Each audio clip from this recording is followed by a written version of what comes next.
Hello guys, and welcome to another monthly book journaling video. We have so many fun things to do. I read so many books. I read 20 books and DNFs 2. We got a lot to go over. So let's take a little peeky poo. I still need to make scripts for this. I've been kind of slacking on that, if I'm being honest with you. And I do need to print these out. Haven't done that yet. So that'll be a problem for future Hannah. First thing we're going to do is throw in the new countries that we are visiting in our books this month. We had 2 different books based in Canada. Nope, this is England. We had... I think this is how England goes. We had 1 book based in England. We had 1 book based in Japan. We had 1 book based in Sweden. And we had 2 books based in Canada. But we'll just represent it with the 1 Canada sticker. So we're really getting through it with the countries. And then I tried to do them in like a color that matched their country. So I did red, white, and blue for the UK or for England. And then I did red for Japan and Canada. And then like a pixie sparkly blue for Sweden. You can also, reminder, you can use code HRR20 for 20% off any of the journaling stickers in my shop, which is planahannah.com. So, what do we have? I used this reusable sticker book that I just like have on hand to put in all of the books in order of what we read. So we have that. I have my books. I have my star ratings. I have my trackers. I have all of my boxes, all of my quotes, all of the goodies. I've got the individual sticker sheets based on like per the book that I am gonna be going over. Sorry if this is not centered. I can't really tell. And then as far as our color scheme for the month, I decided since it was March, I wanted to do something in the green family. Though I'm not like a huge green lover. So I did go with Pixie Lemongrass because I thought if we're using green, we might as well use the most fun green that I offer. So here it is. It is a super sparkly, bright neon green. So that's for March Wrapped. We have our DNF. We have our locations and genres. We have the genres and the locations. We have got our March Reads. We've got the stars. We've got our tracker fill-in. And I remembered to not foil the trackers this month because I liked it better. This, you can see I foiled the trackers and the like little doodads. But in January, I left the actual tracker black, and I think I did like that better. So we have that. We have got our mixed deco, our flower sheets. We've got some arrows, some sparkle one, and then a couple of sheets of dividers. The last thing I have to do is to find some of my Amazon flower stickers in the green family. Probably be more like leaves than flowers, but we will pull this sturf out so that we can figure out what we are going to use. There's a decent amount of greenery on both of these. You can pull those to the side. There's some greenery on here, bunch on there, not so much there. No. I'm sorry about my obnoxious neighbor's vehicle. I think that should be perfectly fine. So, you're just gonna get started with it. So, like I said, I did read 20 books and I DNF'd 2. So, it's pretty good if you ask me. I have these, which are divider 3. These actually aren't the ones I meant to do, but they're the ones I did. So we will move on. Then we have divider 6.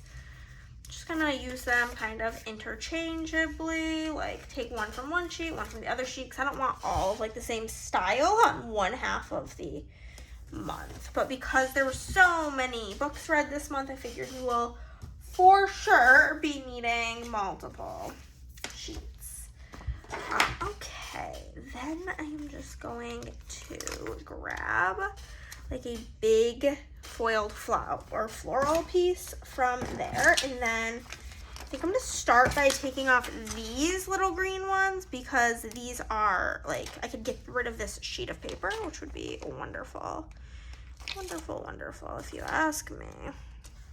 That's actually probably all I'm gonna put for up here with those, and then we'll put in some sparkle dinky doodads. I'm going to get my scissors. You know what I forgot? I forgot my markers.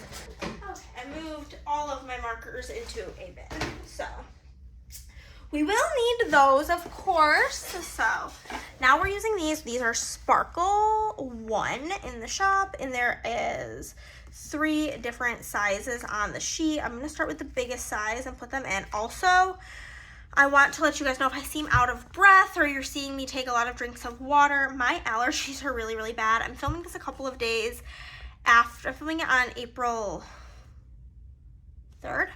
I've been home for a few days. I got home on April 1st, 2nd? I don't know. I got home 2 days ago. I got home on, it's Thursday, I got home on Tuesday night from being home for my grandmother's funeral. So my ass is being kicked by allergies. I forgot my allergy medicine in like when I was panic packing. So we're kind of a mess.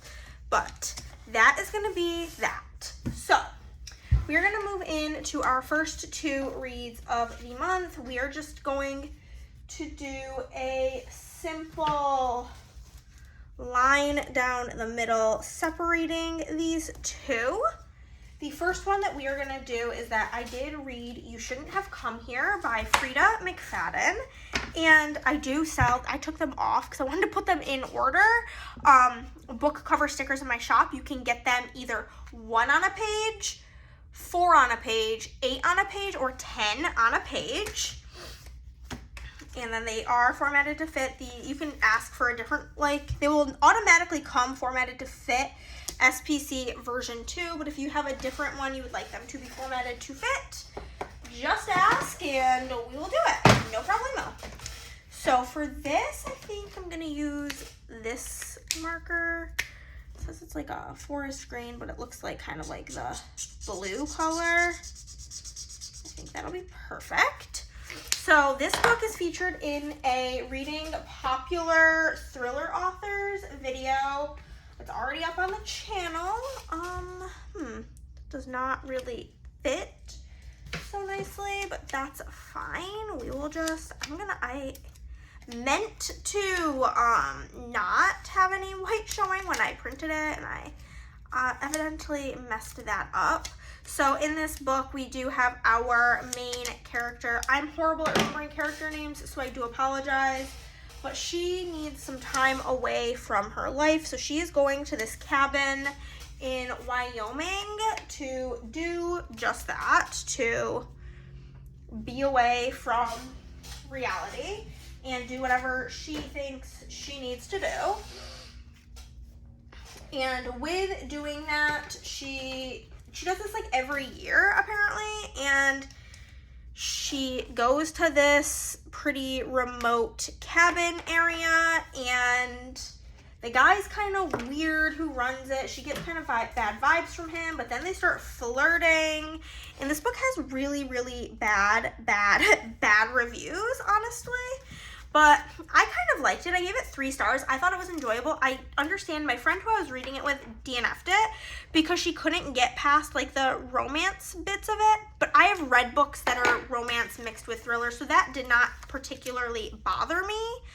But I could see if that's not something you like or have read before, it being bothersome. So I understood why she DNF'd it, but the reasons she DNF'd it were things that were kind of like a non-issue for me personally. Oh my goodness, I'm having a hard time figuring out how I want to layer this.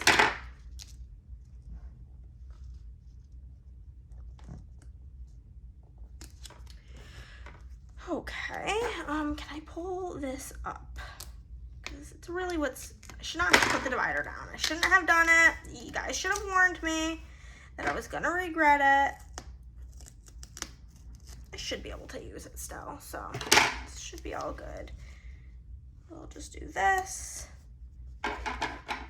fine. It's all fine. It's literally all good. It's just playing with stickers. It's not a big deal. You know what I mean? So we'll put that in there. And then I did give it 3 stars. I thought it was like, for me, in case you need a refresher, we will go back to the beginning. 5 stars. Obsessed will live with me forever. 4 stars, pretty good, but not perfect. 3, good, not mad that I read it. 2, not for me, maybe for others. And 1, what the fuck, hate, why did I read this? Type energy. So I thought it was perfectly fine.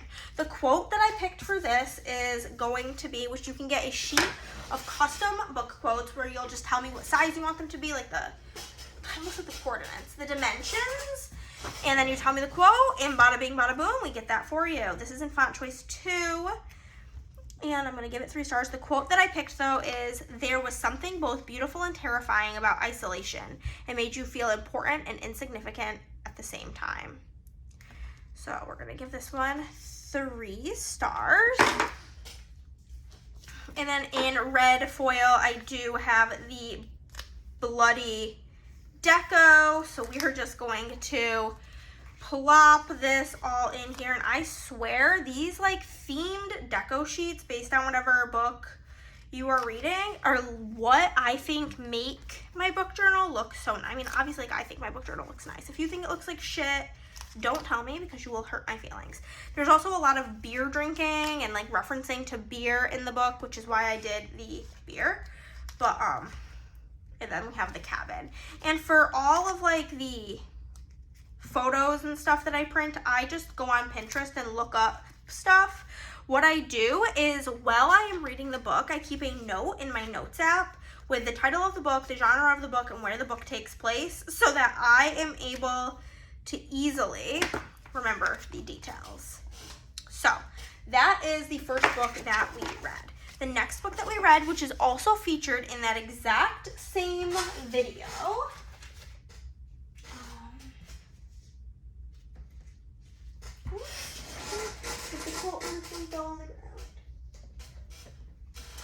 yeah, okay. We can use this. Okay.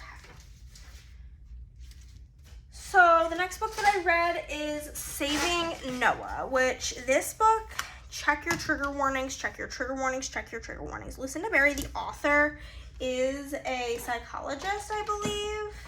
And so all of her books are based very heavily on psychology. And again, this book, I feel like saying you enjoyed this book is like it's kind of a hard one to be like, oh yeah, I enjoyed this book. I think that I was captivated by this book in a haunting, horrible way. In this book, we have Noah, and he is a swimmer, and he confesses to his mom that he has been inappropriately touching the girls that he is coaching, the like young girls, and the mom ends up telling them. And it's about like, how as a family, like, do you deal with something like this, something so hauntingly horrifying? Like, how do you move past it? How do you get past it? Where do you go once you have that info? And it looked at so many different areas of like the psyche, and how as like a parent, like, do you grapple with your kid doing something so horrible? And I found it to be very engaging and eye-opening and just like a haunting read. I gave it 4 stars, and it's also in the like TikTok author video, and I did the pool because he's a swimmer. The quote that I picked is, "We fear what we don't understand, so it's easier to think of them as monsters. It makes us feel safe rather than having to think about the possibility that some people are just born that way, and it could be any of us or someone we love." So there's that. But there's obviously like a lot of talk of sexual assault, suicide, death, all sorts of things. I'm going to be using the crime deco from my shop for this, because it's all about the crime that he has committed and grappling with that as a family, because he does have like a little sister, and by the time he gets out of the like youth facility that he is in, his sister is the age of the people that he assaulted. And so it's like a lot of very tough topics on like what do you do in this situation. They also referenced a case of a young girl who I've seen the TLC documentaries about with schizophrenia, and they actually talk about that specific situation in this book. So that was very interesting, but that is going to be those first 2 reads complete. Then the next book I read, which was the final book that I read for that specific video, we had to include a Frida because name a more popular TikTok thriller author, couldn't tell ya. And I read Do You Remember, which I am just going to color in the spine black because it is very much so a black book. In this book, we have our main character, and she basically can't, do you remember? Here it is. She can't remember anything from the last 10 years. Like, she has no memories of any of it. Every morning she wakes up and she's in bed with this man that she does not recognize. It is not the man she remembers being engaged to. And she's freaking out. I mean, honestly, who wouldn't be? And every morning, this man who claims he's her husband gives her this letter that she wrote herself explaining what was going on, that this man's your husband, you were in an accident, blah, blah, blah, blah, blah. I'm putting this down. Are we going to regret it? Maybe. We'll see. That one is from the divider, page 5. Again, Pixie Lemongrass. And then he gives her phone and explains XYZ. And one day on her phone, she gets a text message that says, don't believe the man who says he's your husband. Dun, dun, dun, dun. And what does she do from there? So I'm going to put in the quote, which is nearly a decade of memories have somehow just vanished. But have they vanished, or are they just being below the surface? Whoa. Or are they just below the surface waiting to be retrieved? So I thought this book was very much so okay. I gave it 3 stars.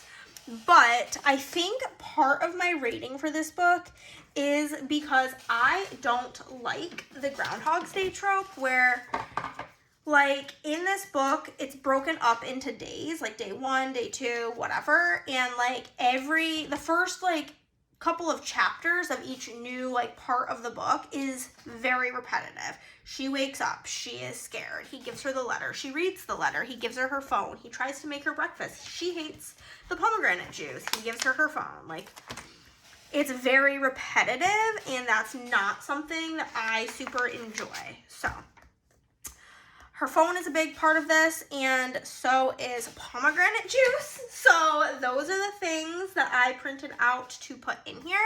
And then I have the Bloody Deco, and this time it's in Shattered Red. You can, like, see that there.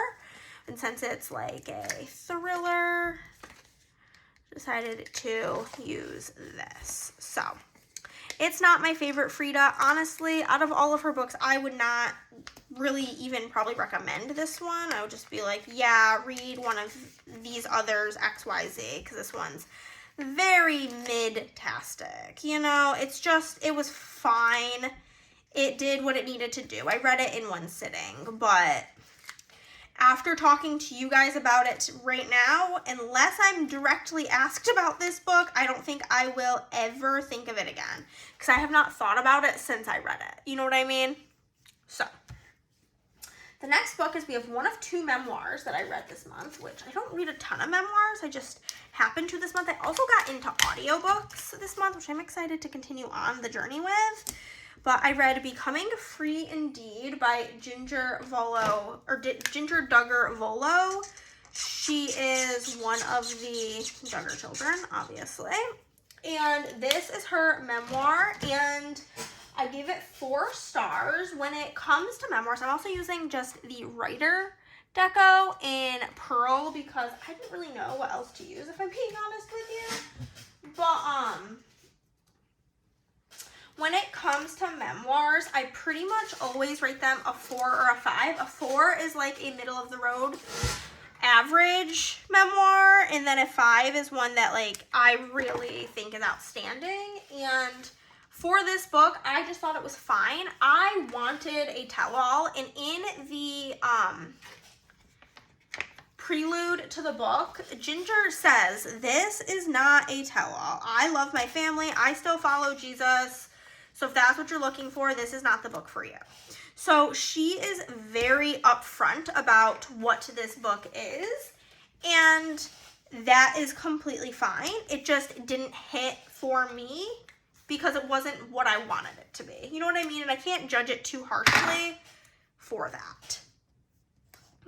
But in this book, Ginger goes over her experience of growing up as a member of the IBLP. I don't know what it stands for, couldn't tell you. And how in this essentially cult, it gave her a very warped view on religion and all things. And basically, she has now, with her husband, relearned how to view Jesus and religion and all of that stuff, and how basically there's a lot of scripture quoting in the book, which is another thing that I personally don't connect with. It's just like, I just don't connect with it.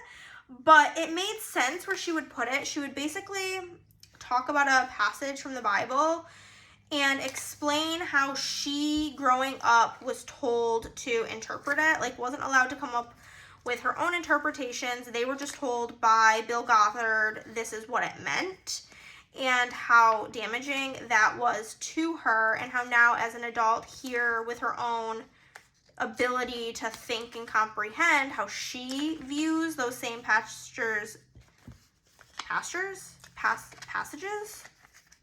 the same parts of the Bible, how she would interpret them now. It was like fine. It's very short. It's under 300 pages, and I listened to it one evening while coloring. It was like, fine, I'm never gonna think about it again type shit. Water break. And my camera's gonna cut me off. The fact that we're already 20 minutes in and I've done 4 books is horrifying. I have my mouse nearby, so my computer screen goes black. In case I don't remember my rating. So, next was quite a disappointing book. Next, I read The Grace Year. This was in a video for finishing my TBR, one of those videos. And I read The Grace Year by Kim Lignit. This is a dystopian novel about this place in which girls on their 16th birthday are sent out because they believe that women have some sort of magic that is going to corrupt men. And so they need to go out to basically dispose of said magic and then come back and be ready to get married. The day before they go out, certain women are selected. There's way more women than there is men, and of the men that are around, they select who they want to marry. They give them a veil, and hopefully they come back. Yeah, it's not guaranteed they'll come back, but one can hope. You know what I'm saying? So they go basically like to this abandoned cabin type place to figure it out and hopefully survive. And while they're there, they kind of all turn on each other, and basically the beginning of the book was really strong and the end of the book was really strong, but the middle of the book was painful to get through. And that's really what upset me about it, was how good the beginning was compared to how weak the middle was, you know?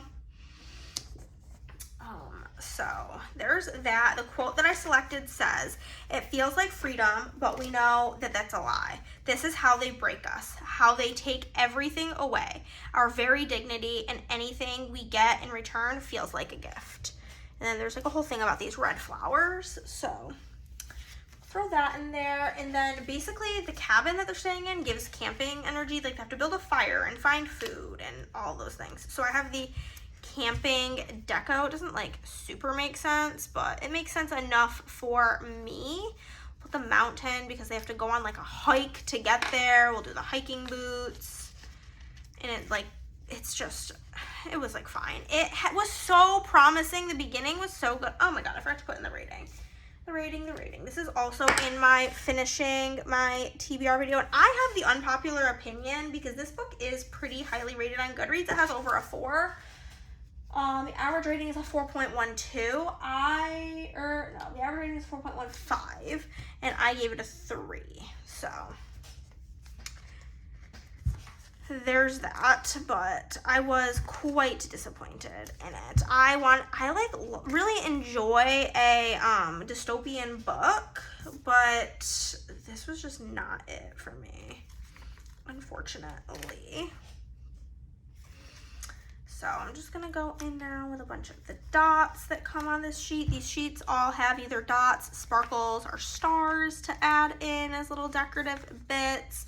This one happens to have dots, and I'm using this in Pink Hollow.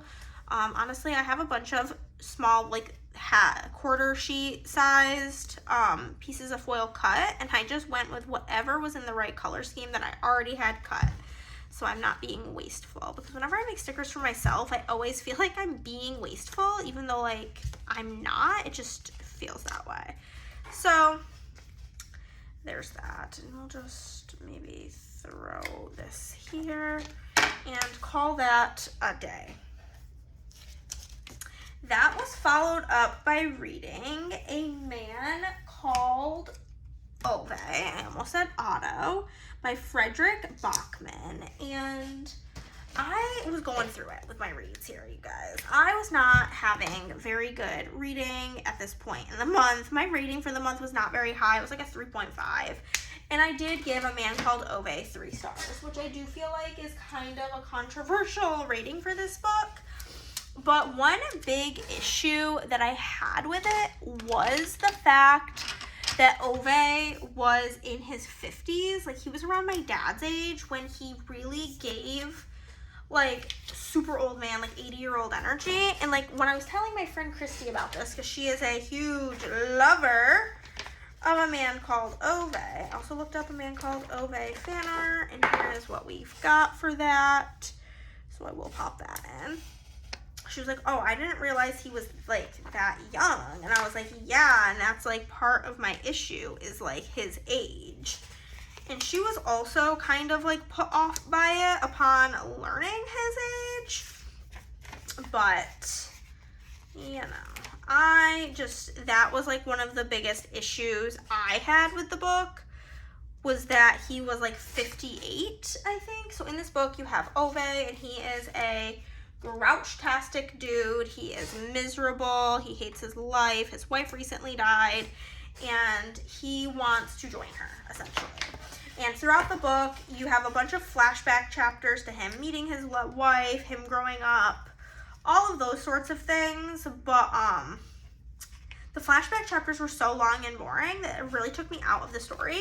And after finishing reading it, the ending did make me cry, blah, blah, blah. I'm just using book deco in matte silver because I did not know what to use with this. So my go-to, if I don't know what to use, is just books because it's a book. So basically, upon finishing this, I immediately was like, okay, well, if it made me cry, I'm gonna give it 4 stars. So I did, and then I was like, I'm gonna go watch the Tom Hanks A Man Called Otto, which is the English version of the movie. I think the original is in Swedish, because this book takes place in Sweden. He also talks incessantly. Is that how you use that word? Like, an obnoxious amount of time is spent discussing his love of his Saab. Like, his car is, like, such a big character in this book. So I did the Saab logo. But the movie basically cut out all of the things that I did not like about the book. So I personally, for the first time in my life, can say I liked the movie better. Next, technically I read First Time Caller, but my next two books after that are both 5-star reads. So I'm actually going to do those first, because when I have a 5-star read, it does in fact get its own page. The first one is, have started a Harry Potter reread. We'll preface it as always, fuck J.K. Rowling and everything she stands for. She's a piece of shit loser, and I hate her. But we did read Harry Potter, and it is something that does hold a very deep place in my heart, and it has gotten me through a lot of the really horrible things that have happened in my life. So we will be giving it 5 stars, and I have lots of quotes to use and fan art and stuff on this picture of Harry sitting in front of the mirror of Erised. So we're gonna do that. We're gonna format our quotes. We do have, it does not do to dwell on dreams and forget to live, which I do have this quote tattooed on my ribs, and I did use the Harry Potter font for these. So we've got that. We have got, there is no evil, or there is no good and evil. There is only power in those too weak to seek it. There is, it takes a great deal of bravery to stand up to our enemies, but just as much to stand up to our friends. And then we have one quite long quote. Here it is. It says, "Your mother died to save you. If there is one thing Voldemort cannot understand, it is love. He didn't realize that love as powerful as your mother's for you leaves its own mark. Not a scar, no visible sign. To have been loved so deeply, even though a person who loved us is gone, will give us some protection forever. It is in your very own skin. Quirrell, full of hatred, greed, and ambition, sharing his soul with Voldemort, could not touch you for this reason. It was agony to touch a person marked by something so good."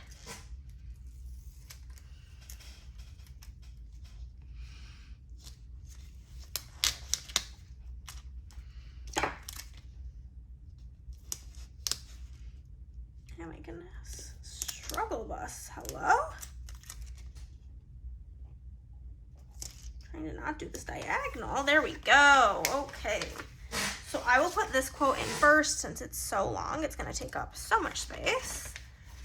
And then I will pop in the "it does not do to dwell on dream and forget to live." That is said during this scene, so I think it makes sense for it to go there.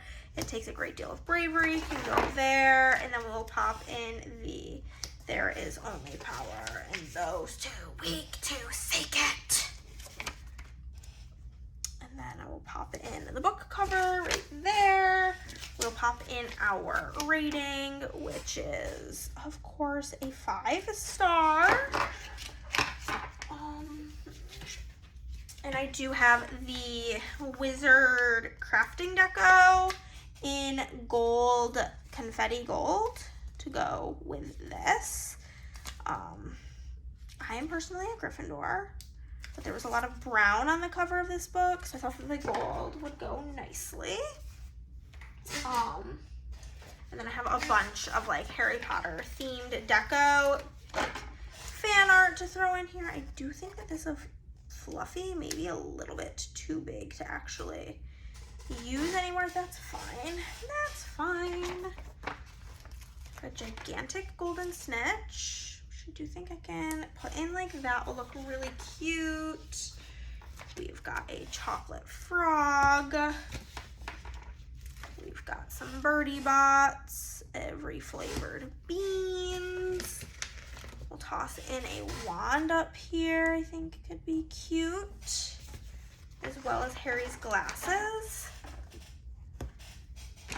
We'll throw in the Philosopher's Stone, the Sorcerer's Stone, depending on where you're from, and a little Hogwarts letter. There's a couple of other things that are just not going to fit, which is completely fine. And then I will throw in some of these Deathly Hallows symbols, probably the smaller ones. Maybe we'll throw in a big one. Yeah, there we go. Just to add some sort of sparkle because I need there to be sparkly bits everywhere. That's just me as a person. I like a little glitter, you know, so we'll just toss these in where we see fit. And I do think that that page came out really cute. And then I read a book that I'm waiting for my physical copy to come in the mail tomorrow. But it's called If Tomorrow Never Comes by Allison Ashley. I got it as my Amazon first reads. And it's the first time I actually picked one. And now I'm like kicking myself that I haven't been picking one all along because, oh my God, amazing. In this book, we have our main character, who I remember his name is Elliot. And she has a reoccurring case of leukemia. And she is quite sick, and she is going to be going through a stem cell transplant. And the night before her transplant, she decides she wants to, I don't really know what this goes on. She decides the night before her transplant, she wants to have a night out because she's going to be having to isolate after the transplant to make sure she doesn't get sick because her immunity is going to be down and all of these sorts of things. So she wants to just have one night out before her life becomes kind of isolated. So she goes to a bar, meets this guy. Well, she starts talking to this guy about cheesecake, and his date stands him up. So she decides she is going to go on the date with him. They have a wonderful, wonderful time, and then she gives him a fake name, and they don't really speak again until 1 year later. She's in remission, and she returns to this city because she lived, I think it was in Nebraska. She lived further away and from the city, and she's moving to this bigger city so that she can pursue her business, which is like helping small businesses. And I'm just going to throw in a bunch of stuff that like is prevalent to the book if you've read it. Narwhal, a book, some cheesecake.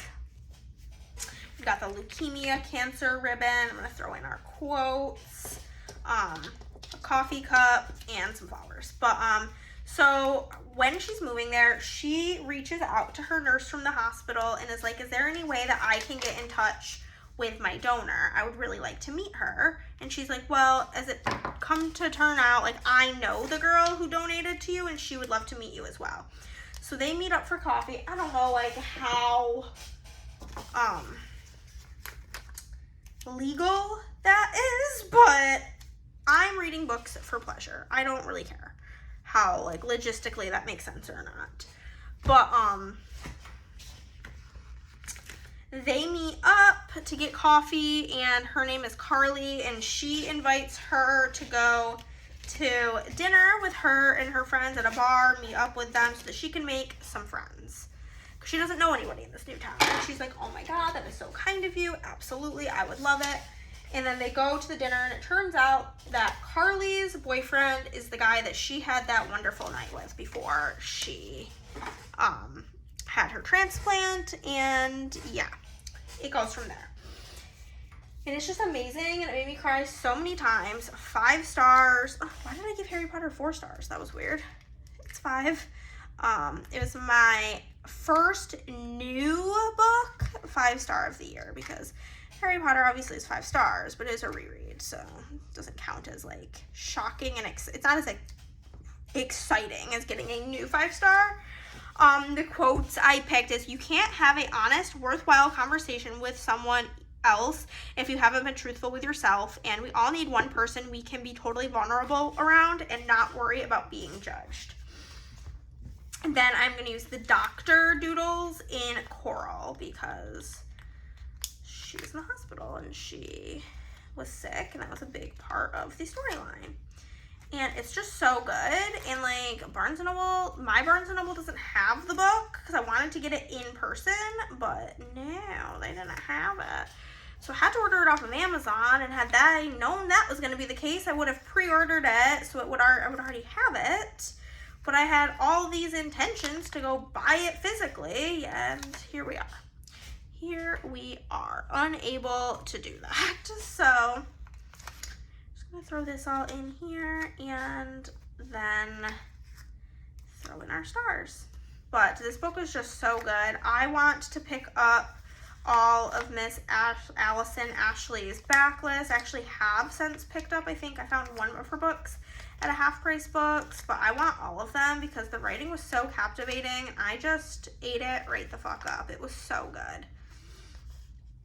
And now I have like super high hopes for this month's pick that I grabbed for my Amazon first reads. I picked a thriller, and so it's most likely going to disappoint me because I've also learned over the past month, though I love thrillers and they are still my favorite genre, they disappoint me more than other genres because more rides on, I feel like, the fact of like if I guess the twist too early, I'm automatically pissed off and not giving it a high rating because I shouldn't be able to guess it too early. So there's that. We'll throw in these stars.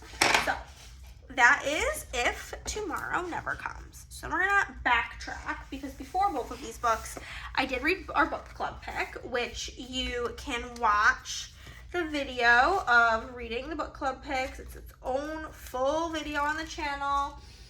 And I read First Time Caller. I'm actually going to put this in first because I don't want to fuck up with my page divider.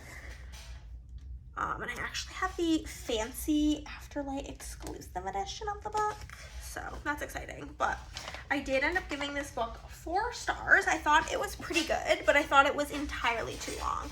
This book's almost 500 pages, and on no planet did it need to be. Like, it could have been a full 100 pages shorter and had the same effect, and I probably would have been happier with it. You know what I mean? Like, I just don't think that a straight romance that takes place in, like, the regular world, no magic, no system you need to learn, ever needs to be that long. And so it was just too long. But this book talks a lot about loneliness, which I found to be very, like, I felt seen, okay? And so in this book, we have our main character, Lucy, and her daughter calls this radio station, basically trying to help her mom. It's a radio station called the chat line thing that she called is called Heartstrings. And she's basically like, I think my mom is lonely, blah, blah, blah. And her mom ends up going to the station and they do a, piece on her because everybody falls in love with Lucy, and Lucy then works with them and is going on these dates, and all meanwhile Mr. Aiden Valentine, the host, is starting to get a crush on her. So it was very cute. It talked about a lot of things that really hit home for me, but it was just entirely too long. But I'm very excited about the second book in the series because it's about a character that I really, really enjoyed. So we're gonna give it 4 stars, and then I do also have a piece of pineapple pizza. It's also, I love Lucy, the main girl in this book. She's a mechanic, which I think it's so fun to have a female mechanic. Not a job you see very often in a book, in a romance novel. The quote that I picked is, "It feels like every time I get my hopes up for something good, reality comes out swinging. I don't know how to be a hopeful person anymore." Because literally same. And I'm doing the Kisses deco, and this is in Pink Hearts. Because this is a romance after all. So we'll put our cute little lips everywhere. And yeah, I really did enjoy this and thought it was very good. And I'm excited to have a really pretty edition of it to have in my collection of books. And then we'll just throw in these hearts as well.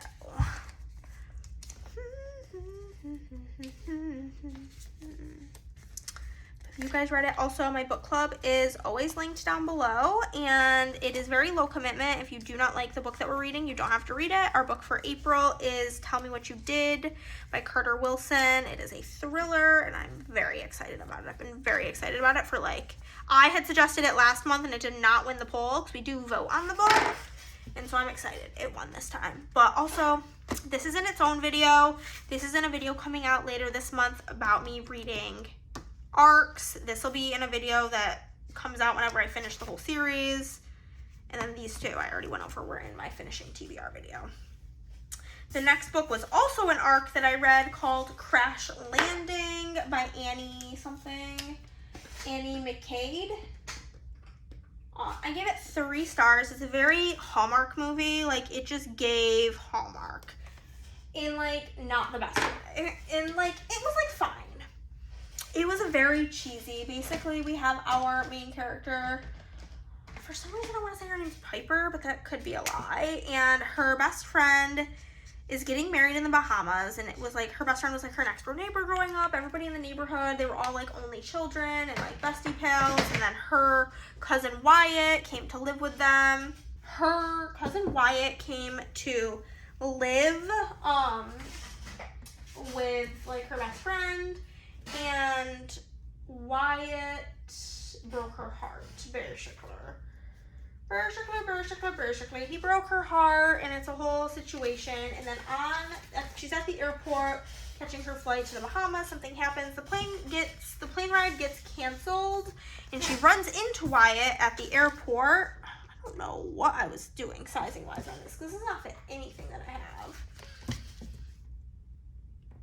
I guess we'll do this. It'll be fine.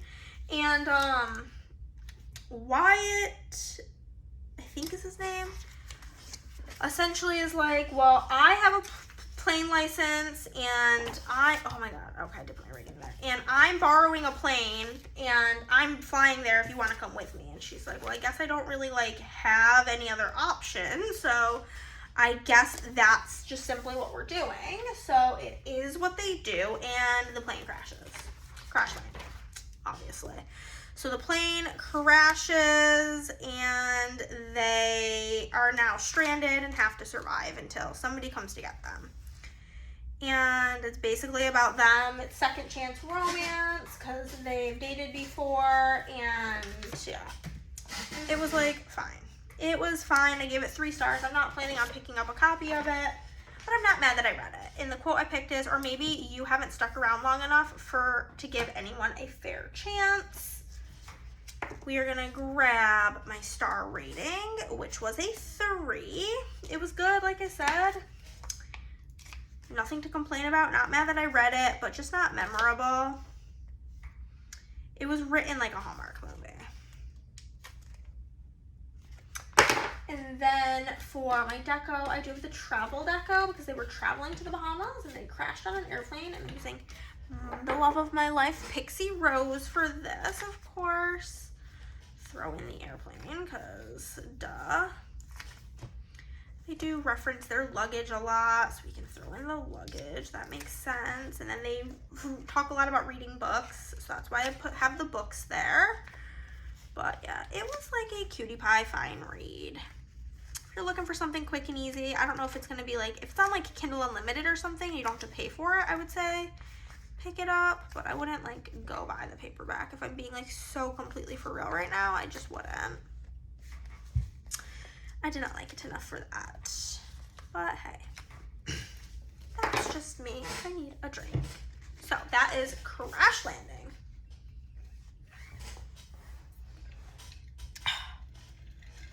The next book I read was actually, it's a 4-star, but like a disappointing 4-star because I thought it would be a 5-star. You know, sometimes that happens. It really truly does, and it's devastating when it does. And it's also gonna be in that reading ARCs video. And actually, ooh, it's a very big quote. Okay, I'm gonna pop this in first and foremost. And the book is called The Poppy Fields by what's it called? Nikki Ehrlich. This is the same person who wrote one of my favorite books of all time, which is The Measure, and I think I did unfairly compare the two. I will be honest about that, but this book is another one that felt entirely too long. It had all these weird Wizard of Oz references, but in this, it's like a dystopian sci-fi fiction book. There is this place, I guess, called the Poppy Fields that you can go to. You can sign up, and then you're put through like different evaluations to see if you qualify. And then the people who would sign up are people who have experienced some sort of trauma, tragic loss, something to that effect. And you apply to go there, and then they put you in what they refer to as the sleep. And during the sleep, they do some sort of thing. Don't really understand what exactly they do, but they do something to alter with your mind while you're sleeping to, oh, I skipped a book. That's fine. We'll just do it a little out of order. Make it so that you don't really have the same level of like emotions towards whatever the situation was. And it's typically people who are dealing with loss of a loved one, and so you'll wake up and you will feel more at peace. It basically like jump starts your grieving. However, there is this issue where 25% of the participants wake up feeling nothing towards that person. They're not sad that they're gone, but they also don't really care that they're gone. They just feel nothing towards the person, which 25% is a pretty big percentage of people to be having this side effect. And in this book, we're following a cast of characters. There's 4 main characters, and they are going on a journey to California to go to the poppy fields for one reason or another. And it is about their journey there, their journey as people, so on and so forth. Do that. They drive in a yellow sedan. It's very specific, and they go to the poppy fields. And so I don't want to like give too much away, but basically a tornado hits the airport, like literally in The Wizard of Oz. Toto, I don't think we're in Kansas anymore. Well, not really. It hits the airport, and so their flight gets canceled, and then a bunch of people realize they're all going to the poppy fields. So they're like, well, let's all share a rental car. Where did my stars go? So they do that. They share a rental car, and they go to the poppy fields together. And I would say, you guys, obviously, like, I'm Harry Potter girly. You know how Harry Potter and the Deathly Hallows Part 1 is jokingly referred to as Harry Potter Goes Camping. Because that's pretty much the whole movie. It's just Harry Potter going camping. Where did my stars go? Well, the whole first half of this book is just these cast of characters driving in the car. We're just driving in the car. Nothing is happening. Driving. Nothing is happening for like the majority of the book. And so that got pretty boring pretty fast. I need to find my stars, because I need them quite honestly right now. Where could they have gone? Where could they have gone? I mean, oh, found them. So I did give it 4 stars because I did really enjoy the ending, but like it was rough getting there.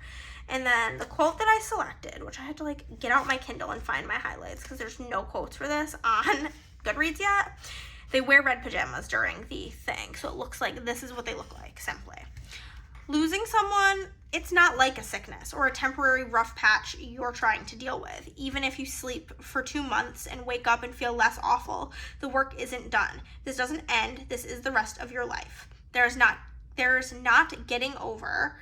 There's getting on. Figuring it out, who you are now, because you sure as hell aren't the same person as before, but maybe that doesn't have to be all bad. And so I feel like this book also had a lot of opportunity to speak deeply about grief, and that's a topic that I'm very passionate about. I just feel like it hit the mark for me. I have the nurse icons. Oh my god, these actually did not cut. What happened here? Are these cut? Oh my goodness gracious me, oh my. What are the other doctor icons that I used? What color?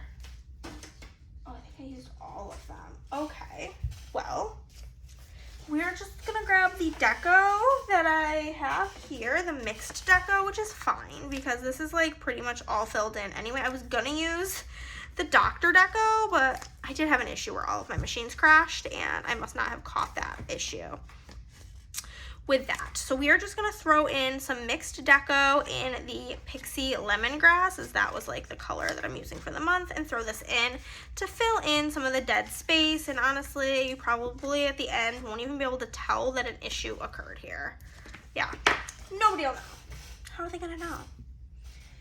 So the book that I accidentally skipped was Flawless by Elsie Silver. Another disappointing read. I feel like that's just like how we should just refer to this month as another disappointing read. I was also disappointed by that. I really liked the last cowboy romance that I read. And so I was quite excited. I was like, oh, cool. Maybe I like cowboy romances. This can be something new for me that I'm into. No. No, no, no. I gave it 3 stars, which again, isn't bad, but I was expecting it to be like a 5-star because everybody hypes up everything that is Miss Elsie Silver, and I did not understand the hype. Also, I am gonna stop my phone because that was getting too close to an hour. Okay. So in this book, we have our main character, Summer, and her dad is basically like an agent for different cowboys and such, and she is working with him. She's got her law degree and she's working with her dad, and she is going to be managing Rhett because he's basically got himself in hot water with all of his sponsors because he's sponsored by like a milk company, and it turns out he hates milk. It was very weird. Very weird indeed. And it was like a big point of this book was about milk. And so she's basically his live-in babysitter now, and he is not happy about it. She's not happy about it, and he's a bull rider. And that's pretty much all you need to know. So what else do I have to go in here? I do have some milk, which I will just do this and have it dangle off the edge, and we'll cut this off. I just thought it was like just okay. Like I didn't think that they had like all that great of chemistry, if I'm gonna be honest with you. Like I didn't like really believe in them as a couple all that much, which it's kind of hard when you're reading a romance and not super rooting for the couple to like be that like engaged in the story. Also, it took place in Canada, which like correct me if I'm wrong because I'm obviously not Canadian, but that threw me right on off that a cowboy bull rider that takes place in Canada. I am gonna use the cowboy doodles from my shop, and we are using Pink Hollow again because the cover of this book is pink. Also, Rhett is described as having long hair, and I personally don't like long hair. So that, I am not personally attracted to long hair on men. So that also really threw me off because I didn't, in my head, I was not finding him attractive. So I think that also put a damper on my feelings towards a lot of this book. But I just didn't love them as a couple. And I've heard from a lot of people who have said that the second book in this series is their favorite. So my plan of action is whenever I acquire the second book, I will read it. I'm committing to reading book 2 in this series. And then if I don't like book 2, I will DNF the series. Because if book 2 is most people's favorite and I don't like it, then who knows? But also, for example, the Knock 'em Out series, everybody's least favorite book was book 2, and that was my favorite.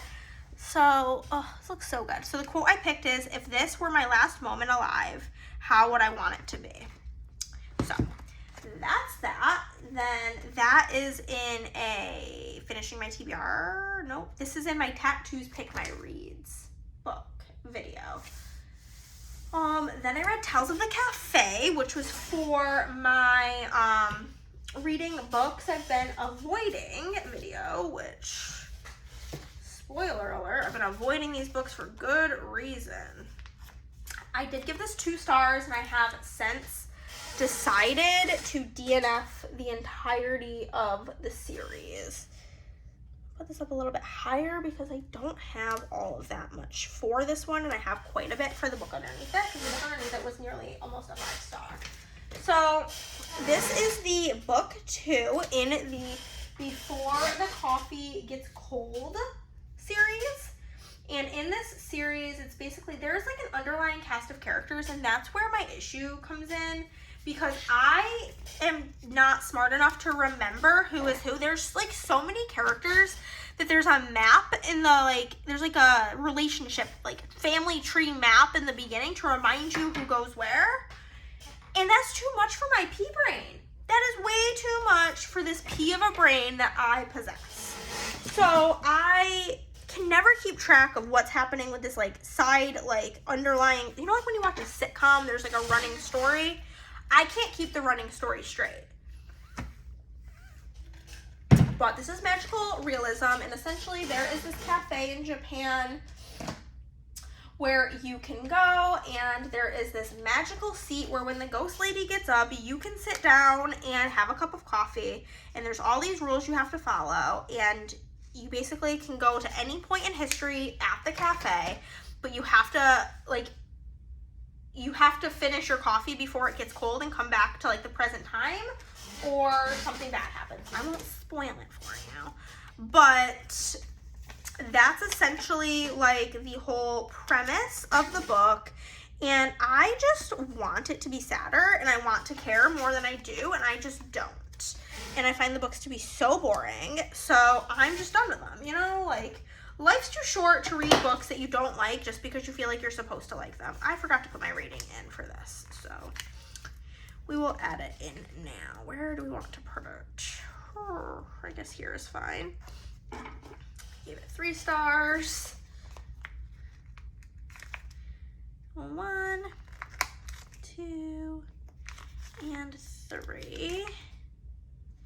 And then we gave this one 2 stars. It's so funny because I was just watching Reagan from the Peruse Project, and she's like binging the series because she loves it so much, and I do know that I have the unpopular opinion. The average rating for this book is a 3.98 on Goodreads, but the series is just not for me. But I am going to use the Cafe Deco from my shop. Oh my god, is this also not cut? It's like half cut. So we'll use the ones that are cut in Gold Hollow. And then I just looked up on Pinterest like cafe in Japan and found that image and called it a ding dong day. So the series is not for me. It's also like kind of like a collection of short stories because each book has 4 stories in it. And so in it, it's basically the majority, to me at least, it feels this way, of the story is somebody coming in, the backstory of all these characters I can't keep straight, and them telling the rules of how the magic works to the person. And then like 3 seconds is spent in whatever like time period they went to. And I just am not having enough time to connect and care about what's going on. So, a book I did love, this was the first book that I read on audio this month, or second, because I did the first nonfiction. And that was Bird Box by Josh Malerman, and I went with this cover because this is the cover that I have, and I think it's so cool. And, oh my god, I want to watch the movie so bad with Sandra Bullock, but I'm not going to say much about this, only that I gave it 4 stars, and I would have given it 5, except for we spent most of the book, we were taking place in the past timeline, and I wanted more time spent in the present timeline. But in this, it is a dystopian horror, I guess, type book, where there is something going on where if you see this particular creature that we don't really know what it is, it's a mystery, you will start to kill people around you and kill yourself. And so people start covering their eyes, and we have the present timeline with Sandra Bullock's character, Mallory, and she is at this house alone with these 2 children, and then they are leaving the house, you don't know why, and then you are just going back in time to find out how she got there. The quote that I'm picking is, how can she expect her children to dream as big as the stars if they can't lift their heads to gaze upon them? Oh, such a good quote. So we have the movie poster, we have the birds flying in the sky, then I have a rowboat and canned food because the canned food in the basement is a big situation. And we've got the rowboat because that's how they are leaving the house that they're staying in. Toss this on here. We'll pop our quote in here. And my rating is 4 stars. I don't do half stars, mainly because I'm like too lazy to do all of that, and not all of the like book tracking apps can do half stars. So to keep my life easy, we just do whole stars. But it was as close to a 5 star as you could get without being 5 stars because it's so good. So freaking good.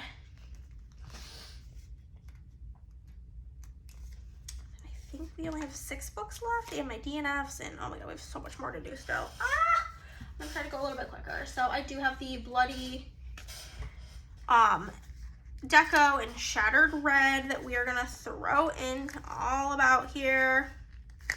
Get her in, get it decorative, get it looking crazy good. Oh, but this book was so good, and this is my second book that I've ever read by Josh Malerman. The first book that I read by him was Incidents Around the House, which has been very hyped up, and it is very good. I liked Bird Box better, and I'm very intrigued to read the next book in the series, which is called Mallory. So there's that. Then I listened to another audiobook. This was the next 2 books that I'm going to go over were in my books I've been avoiding video. And so the first one is going to be The Last Thing He Told Me by Laura Dave.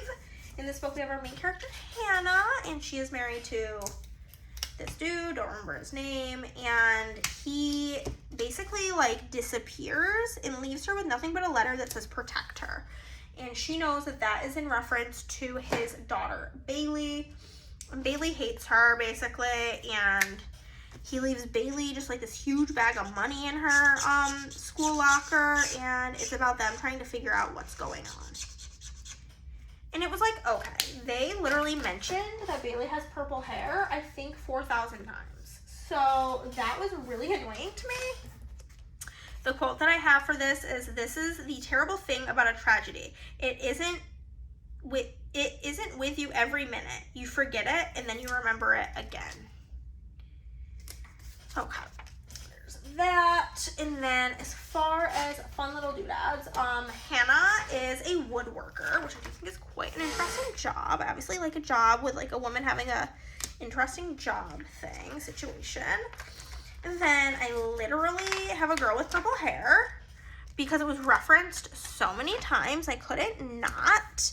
And we have a big bag of money because the dad leaves her a bunch of money, but I don't actually think maybe we can do it like this.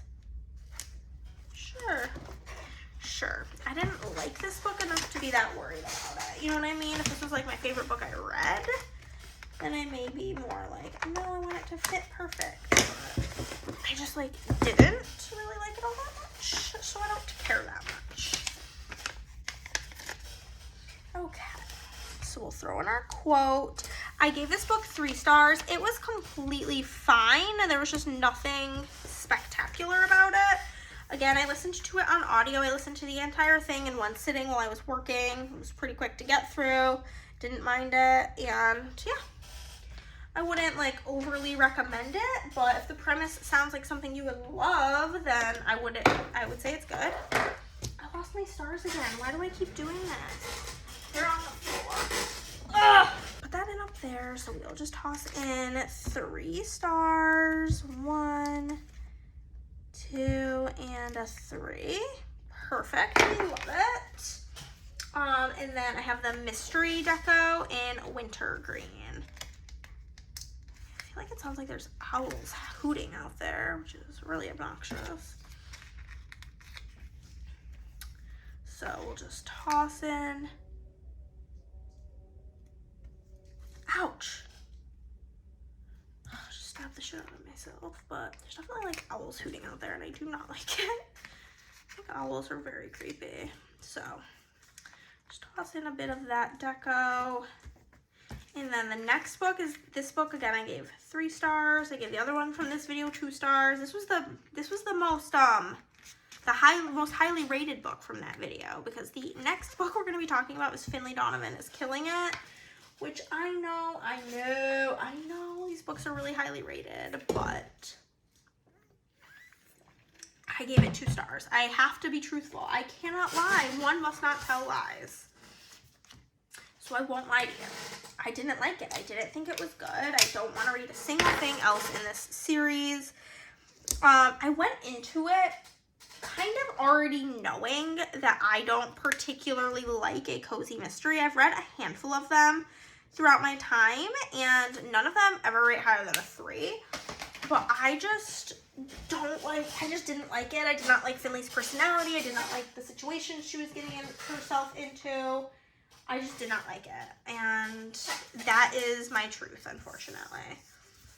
Unfortunately, it just truly is. The quote that I'm using is, "My Google search history alone was enough to put me on the government watch list. I wrote suspense novels about murders like this. I'd search every possible way to kill someone with every conceivable kind of weapon." So, Finley is a thriller author, and she has gotten herself in this pickle where she is late on presenting her new book, and her agent is hounding her for it. She does not have it, and somebody at the Panera Bread overhears her talking about basically like the synopsis of her book. We're going to use The Crime in Pink Hollow of her book, and thinks that Finley is a hit woman. And so she slips Finley her phone number and is like, "I'll pay you this crazy amount of money, get rid of him." And Finley is really down on her luck. She is a single mother. She is struggling financially because she cannot figure out a new book. So she does what she's got to do. And I don't know. I just did not like it. I did not like it at all. And I read it on an airplane. So it had my full undivided attention and everything. Like, I wasn't even zoning out. I was in it to win it, focused.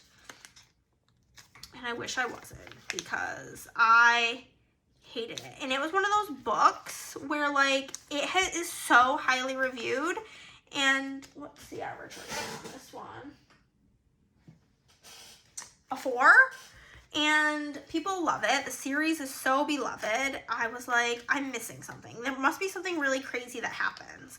So I just keep reading. And I just like, no, I don't care. If Finley's name wasn't in the title, I wouldn't have remembered her name. So I don't recommend. I don't want to read any of it. I don't even want to talk about it anymore. Moving on. Next we had another audiobook, the last audiobook that I listened to. This is actually not for any video. I just listened to it, and it was A Stolen Life by J.C. Dugard. If you do not know the story of J.C., you're living under a rock.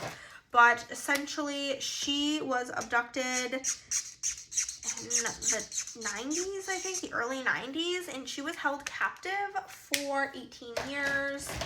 And yeah, it's her autobiography. The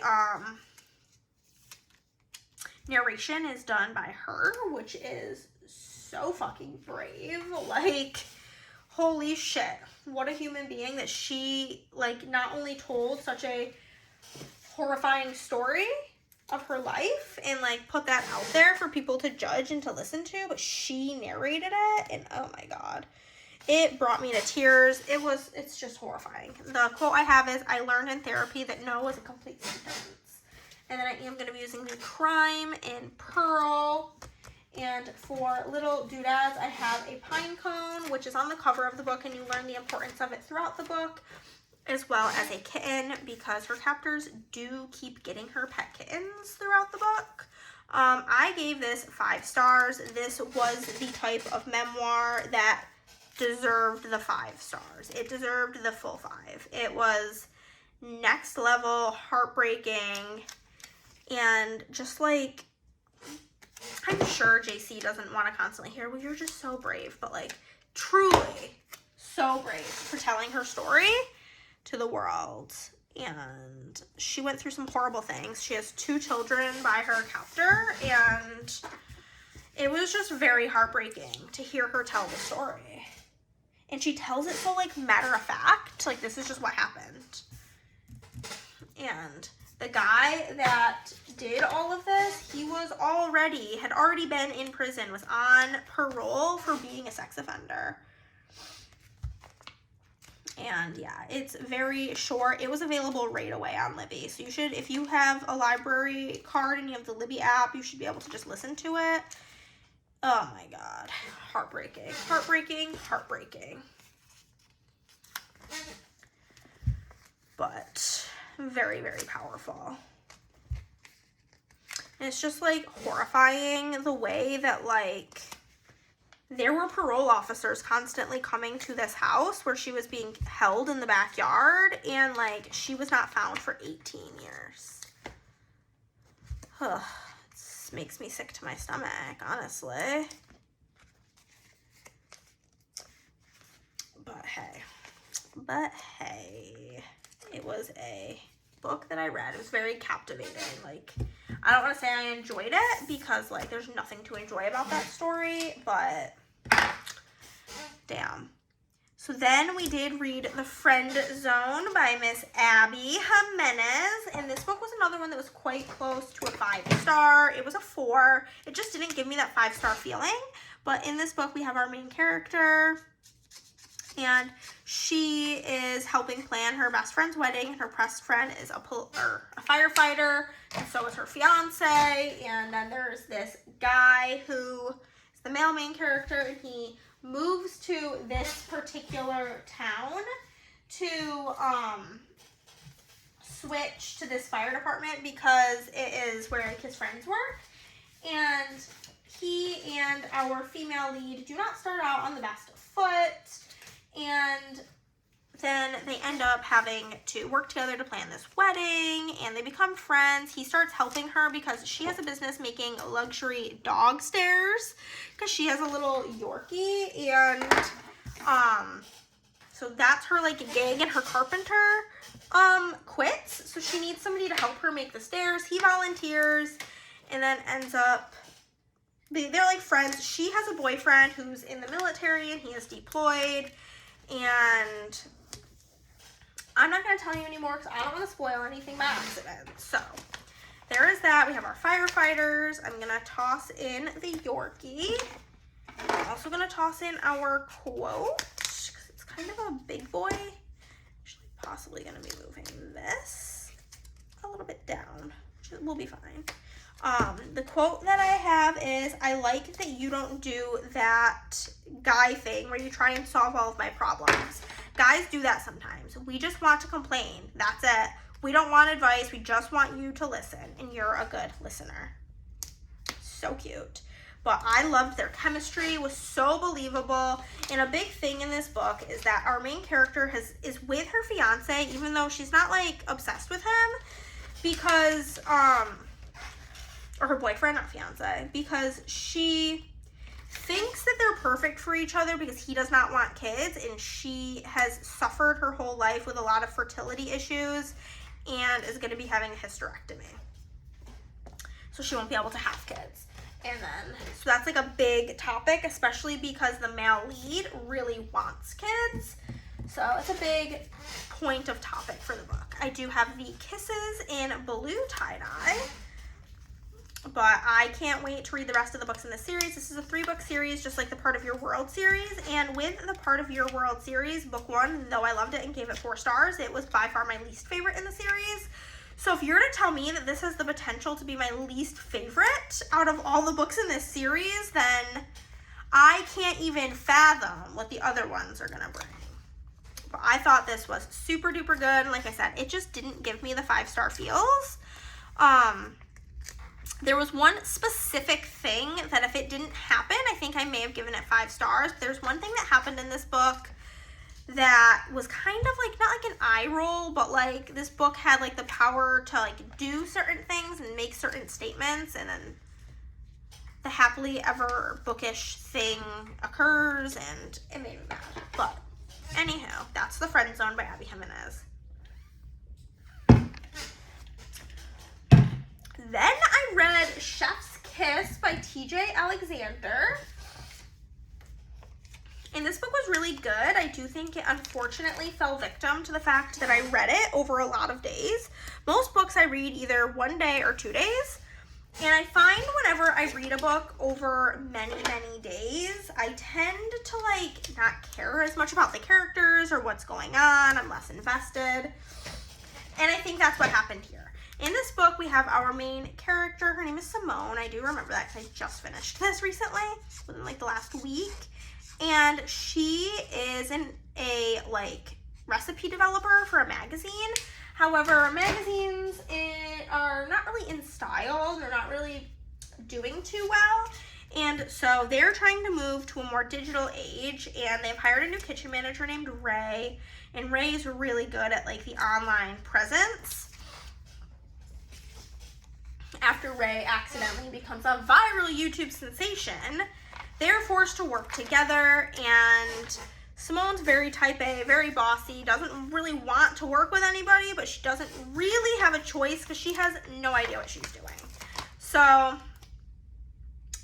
they work together, and Simone develops feelings for Ray. About halfway through the book, you learn that Ray uses they, them pronouns and is non-binary, and there's a lot of very important, especially in this current climate that we live in the United States, discussion about discrimination in the workforce and why somebody may or may not disclose these things. Oh my god, I forgot to put my rating in for Miss Abby Jimenez. Pop it in down here. And I think I would have really like connected and loved some of these topics and felt that they were very powerful, which they are, obviously. But I think I was just a little bit disconnected from the book because I read it over so many days. So I did end up giving it 3 stars, but still highly recommend. And I do have the second book in this series. There's 2 books called Chef's Choice, maybe? And I am quite interested to read it. But she's making sourdough in the beginning, and there's like all this drama with her sourdough, and so that's why we have the sourdough, the YouTube play button, and then I'm going to use the chef deco from my shop in Pixie Blue. Here she is, because they are chefs, and I love books about cooking, so I loved that aspect of everything, and I did really enjoy all of the characters. There's transgender characters, non-binary, like cisgender, there is gay, there is bisexual. There's lots of representation in this book, which is something I find to be incredibly important. And so yeah, overall I thought it was quite good, and if you were looking for that kind of story, I do highly recommend. Do you guys think I'm gonna be able to make this video less than 2 hours? You'll know while you're watching it if it's under 2 hours, but while I'm filming it, we don't know. It's a mystery. Kind of toss in a chef hat there, I think would be cute. And yeah, I've read lots of blue books back to back, so there's lots of blue foiling happening between these 3 books. Okay, and then the final book I read this month was Good Boy by Elle Kennedy and Serena Bowen, and this is a 2-book series. I will not be continuing it. I did not really like it. The main girl's name is Jessica. The main guy, I don't know. Camera battery died, but I'm using yellow because I just did 2 blue in a row, and I don't really want to look at it anymore. But he is a hockey player, and she is going to nursing school, and her brother's gay, and her brother is gay and on his hockey team, I believe, or like married to somebody on the hockey team. It starts at the wedding, and he's just so cringe. He just refers to her as J-Babe throughout the book, and that's literally all I can think about. And it was the type of male protagonist where like everything is like, you know you want me. Oh, you know you're gonna text me later because you want me. You love me. You're so into me. Ugh. I hate it. I hate that behavior. I think it's so fucking cringy. But anyhow, a chocolate lab puppy is part of the story. So obviously any opportunity to use a cute puppy, we will take it. And then the quote I picked is, "Once upon a time, we were briefly friends with benefits. Now we're just friends at a benefit." And that was like the best quote I could find for this story because it's just not good. It's just not good, not that good. I'm being such a hater. I did enjoy the ending half of the book. I thought was decent. So I did give it 3 stars, but this is like a high 3 stars and this is like a low 3 stars. Does that make sense? There's like different calibers of 3 stars and I'm not gonna explain it further. The book has really cutesy, fun yellow sprayed edges, which I do enjoy. But, you know, so this was book 20 that I read for the month. A lot of shit, you know? I read a lot of not great books. And then I am going to use the dog deco from my shop in lemongrass because that's pretty close to yellow. And again, I did not want to look at any more blue, because those 2 back to back were so blue, and then this one I could have also used blue, and I just didn't want to. We wanted variety in the colors, so we are doing variety by throwing in some lemongrass, which is essentially the same color as I did for the whole month, so it's really not that like cute and unique, you know what I'm saying? But hey, we did our best. Then we'll throw in some of the dots.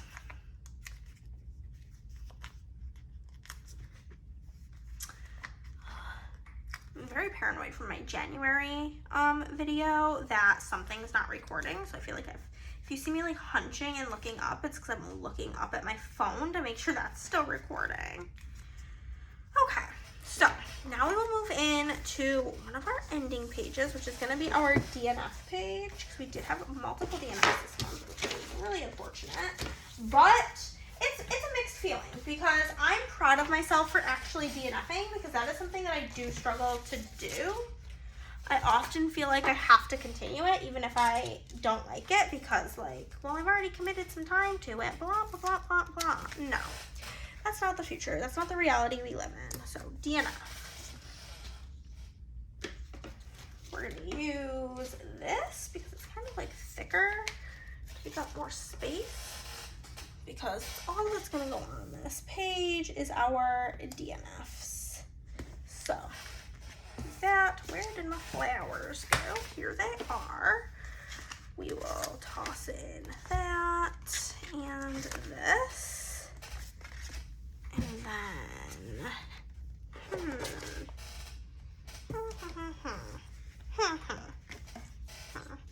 maybe we'll just do that. We're not going to use any of the other ones, and we'll just toss in these. I have to pee so bad, so I'm like drinking this entire Stanley cup of water, but I'm not allowing myself to go until I finish this, because this video has been entirely too long because I'm chit-chatting too much. Do you guys like long videos? I feel like I'm complaining because I know that Chris is gonna not be happy having to edit a video this long, so snaps for Chris editing it down below. I love a long video when I'm watching YouTube. Like, if I see a YouTube video that's under 10 minutes, I'm not clicking on it. I'm just not. Like, I'm not. It does not. It's not, like, I feel like the statement "it's not worth my time" sounds mean, but that's, like, genuinely how I feel. So, I love a long video. Let me know how you feel. So, we had 2 DNFs. One of them was in my Finishing My TBR video, and that was 6 months later by Natalie D. Richards. And then the other one was I Fell in Love with Hope by Lon Colley in my Tattoos Pick My TBR video. This one is yellow because there's yellow flowers. And we'll do the other one is red because why not? It's not giving really red, but whatever.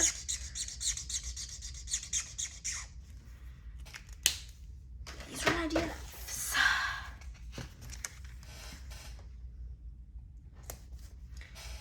We're making this really dramatic, this DNF page, because, listen, do what you gotta do.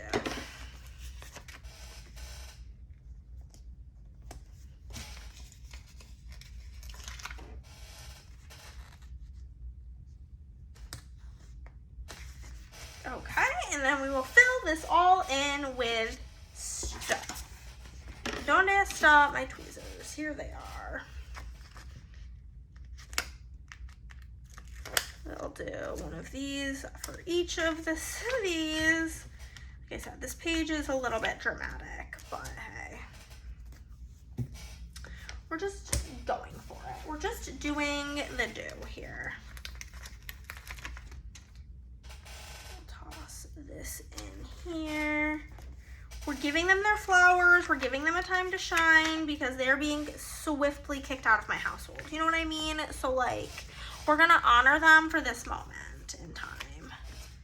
And then I do think, I just don't wanna pause the videos because it's like way more obnoxious to start them up again because of the double camera thing. So I'm just gonna have to hold it.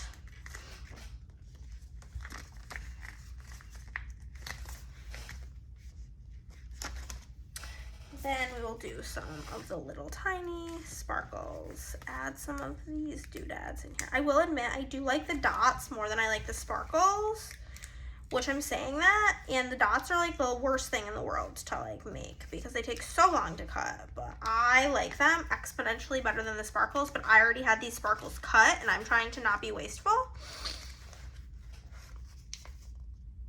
because supplies are so GD expensive, you know? So gosh darn expansive. So we're just trying to use what we've got and not be wasteful with these things. So I'd rather use supplies to make things that you guys order. There we go. Okay. There's the DNF page. So the next thing we're gonna do is begin my March Wrapped page, which will start with our genres and then move in to our locations. So March Wrapped, perfect. I'm gonna flip back to this one just to like see what I did. Okay, pretty easy. Just do one of these, March Wrapped.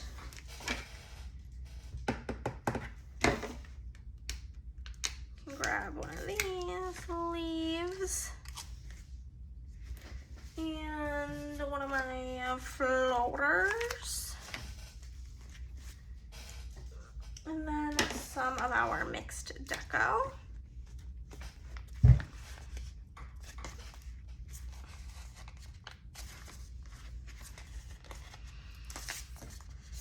Are you guys watching this video or are you like listening to it like a podcast? Because I would not be watching, I would be listening. I feel like that's how I consume most YouTube, is like I listen, and then if it's like something I feel like I need to look at, I'll look real quick. But you know, genres, we'll start with genres. All right, that's how this usually looks. Yeah. And then we have 3, 6, 9, 10, 11, 12. Okay, not bad. So I'll throw these in. This piece of my hair is driving me nuts. How do these go? Okay. How many did I say I needed? 12? 1. Yeah, so this would be like, I don't know if they'll all fit. We're gonna try. We're gonna really butt them up to one another. 1, 2, 3, 4, 5, 6, 7, 8. Okay, so this will be 10 if I finish this whole sheet, and then we'll need 2 more.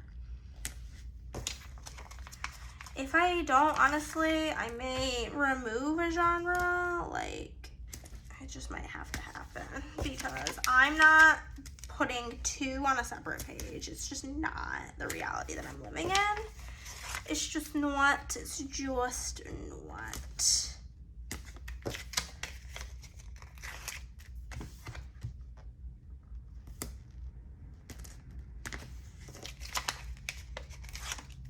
It should all fit. I think it'll fit. That's what happens when I read from lots of genres in 1 month. And certain things are classified as multiple genres, so it really makes it tricky McTrickster. And then we'll do our locations, and then we will fill in our map, and that'll be that.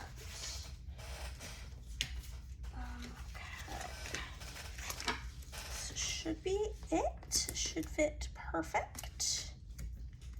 I mean, not exactly perfect. I wish it was like a little, like one less. 11 would have been grand. But is what it is. So we will throw these in. We have got thriller, memoir, dystopian, excuse you, YA, fiction, romance, middle grade, fantasy, horror, magical realism, sci-fi, and mystery. Okay, I can't hold it. I gotta go pee. I'll just keep it open. I'll be back quick. The first book that I read was You Shouldn't Have Come Here. Here's our tracker fill-in, which was a thriller. Check. Then I read Saving Noah. My marker's in my way. Which was also a thriller, followed by Do You Remember, which was also a thriller. So 3 thrillers to start out the month is crazy. Okay, then that was followed by Becoming Free Indeed, which was Ginger's memoir. Then I read The Gracier, which is dystopian and YA. So we'll pop in dystopian and we'll pop one in YA. Followed by A Man Called Ove, fiction. First Time Caller, which is romance. Harry Potter, which was middle grade fantasy. Middle grade fantasy. Then we had If Tomorrow Never Comes, which is romance. Crash Landing, which is romance. Flawless, which is romance. The Poppy Fields, which is fiction / sci-fi.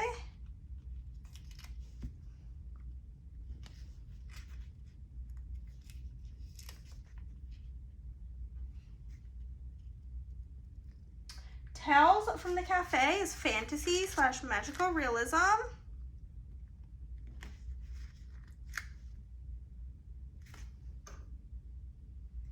Bird Box is horror / dystopian.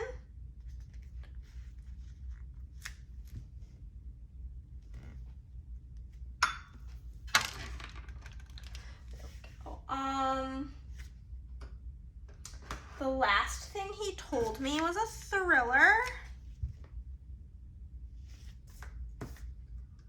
Finley Donovan is Killing It is a mystery.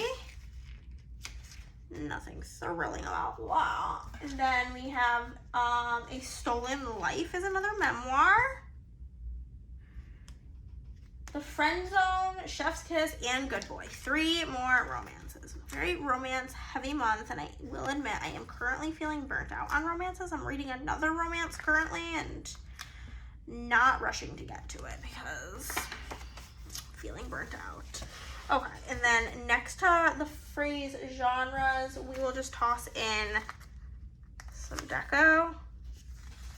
Some big old deco bitty boos in here. Because why not? Get something in there, make it a little shiny. There we go. Then we'll move in to our locations. Yeah, okay. Making sure everything's looking uniform across the board.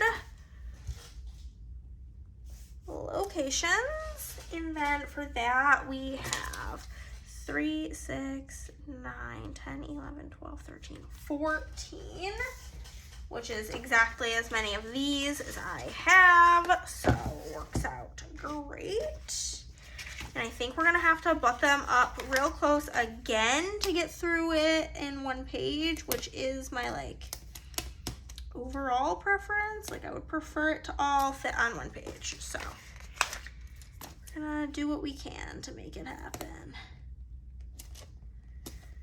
Lots of locations. I did read one book. Oh wait, no, that's a lie. That's a book that I read for next month. It's the first book. I read it on April 1st. I think I read the whole book on April 1st. So it feels like it was last month's read because it was a few days ago that I read it, but it's very interesting. I won't tell you the book, but it like technically takes place in all 50 states. I'm only counting it as the state that like the majority of the book takes place, but they go on these road trips every summer with their mom, and like in between the chapters there's like a chapter from however many years ago on one of the road trips with their mother. And so it like when I usually will just Google where does XYZ take place, and that book was like, this book spans across all 50 states, and I was like, what do you mean? So I mean, technically if there comes a point where I can't decide where something takes place, if I keep missing a state, I guess I can recount that one as one of the others, since it technically takes place over all 50 states. But I don't think that'll be too much of an issue, because I feel like I'm kind of killing it as far as doing the states challenge. I've obviously completed the rainbow challenge. I don't think I'm even going to put it in next year. Like, obviously, with the amount that I read, I'm going to read a book of every color of the rainbow. So it's kind of pointless for me. We will throw in a little divider down here just for some pizzazz. Okay. Then we'll go in with all of our location tags, and then we'll go through and put them all in. So we have got Wyoming. Again, I don't know if any of these are like new states. We will find out. Illinois, New York,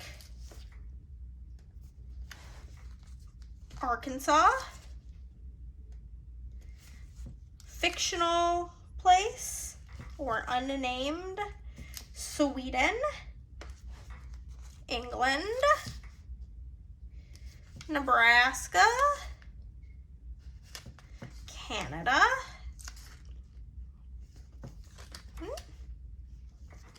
California. We obviously have some repeaters because we only have 14 and we read 20 books, so that's exciting.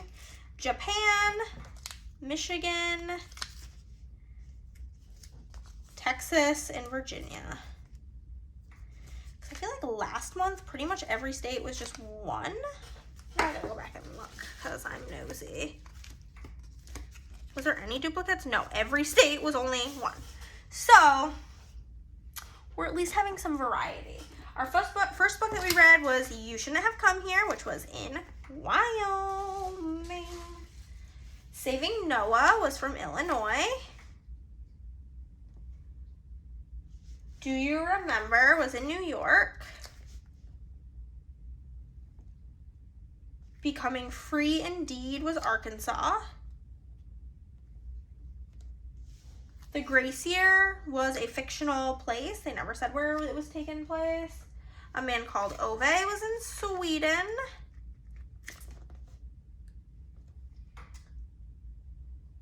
Oh my god, I forgot Maryland.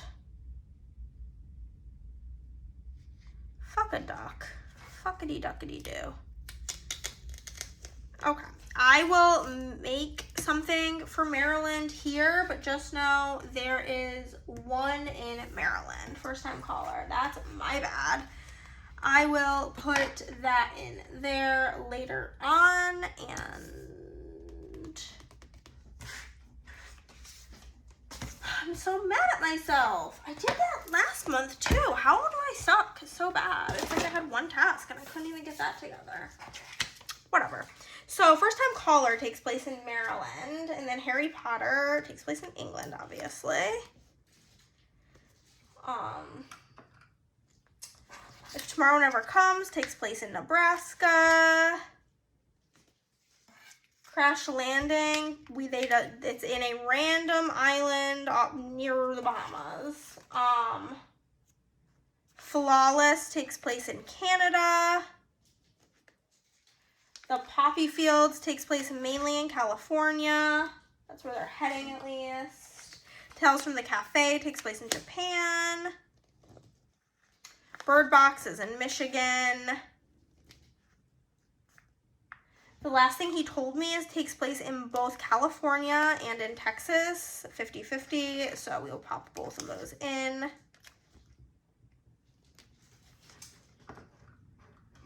Finley Donovan is Killing It, takes place in Virginia. A Stolen Life takes place in California. The Friend Zone takes place in California. The Chef's Kiss takes place in New York. And Good Boy takes place in Canada.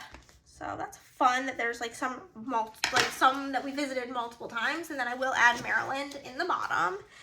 And then the last thing we have to do is I need to look up a map of the US because I'm a degenerate who doesn't know exactly where all the states are. Last time I did a game placing them all on there, I got about 40-ish, I think, of like the 50 states. So I did the best out of the group, but still not great. Still not great. Oh, I also have to do this. We'll do the states first, and then we'll do that. Okay. Wyoming. I have no clue where Wyoming is on the map. That's one of the ones, it's like here. That's Wyoming. We've got it. Illinois. We actually don't have Illinois, so that's cool. That was Saving Noah, so we'll do that like this color. Sure.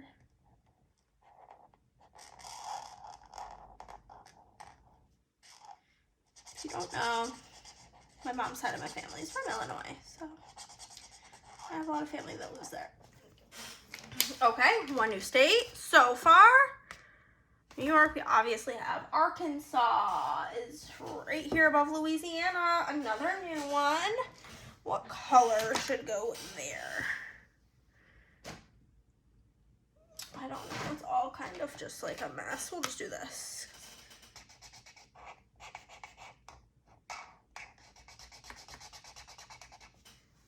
Okay. Arkansas, check. Fictional, don't have to worry about it. The other countries, we don't have to worry about it. Nebraska. Oklahoma. Kansas. Nebraska. Nebraska's there. We could do like red, I think would be nice. This is cherry pink. Sure.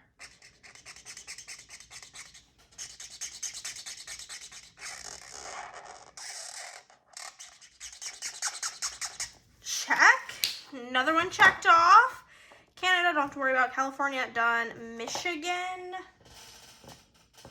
We've already got Michigan, Texas, and Virginia. Okay. Oh, Maryland. We can do Maryland. Maryland is so itsy bitsy teeny weeny a little bit of bikini up in here. We'll do her as like a yellow. She's just like this little doodad right here. Maryland, done. Okay, and then the only other thing we need to do is check on our letters of the alphabet. Our alphabet challenge. Okay. Y, we have it. S, we have it. D, we have it. B, we have it. I don't count the, so it would be the Gracier. We can do that for G. I don't, there's like a word. I'm horrible at English. If you did not know this about me, I actually am very bad at that. There's like a word for like A and the, like in a title, where like you don't count those type of words, and I'm not counting them for this. This book is pink with like a greenish, bluish text, so we'll do that for the Gracier. That couldn't look worse if it tried. Moving on. A man. So man. We can do man for a Man Called Ove. We'll do it like a light blue with a darker blue in the middle.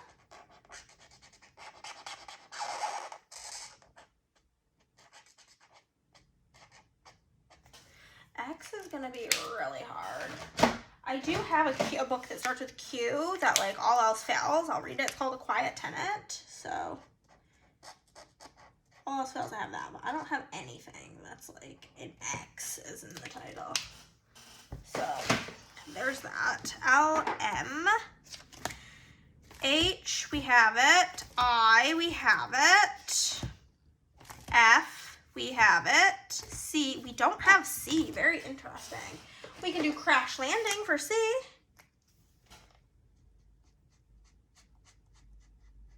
It's a very light pink cover. Actually, don't remember what color the words are. I gotta go back and look. Oh, they're white. Well, we're not gonna do that. We'll just do like another pale color, like a pale orange maybe. This is called Pale Cream. We'll see. Does not look very cream, but I guess it's cream. My hair is everywhere. I do apologize. Okay, Crash Landing. We can add C. P, we have. F, we have. B, they're both B's. We have it. L, we have it. F, we have it. A, S, we have that. F, we have it. C, we have it. G, we have it. And then the DNFs. Okay. So that is everything, guys. We have our March is complete. We did the dang thing. And I hope you guys enjoyed it. I'll see you in the next one. Bye.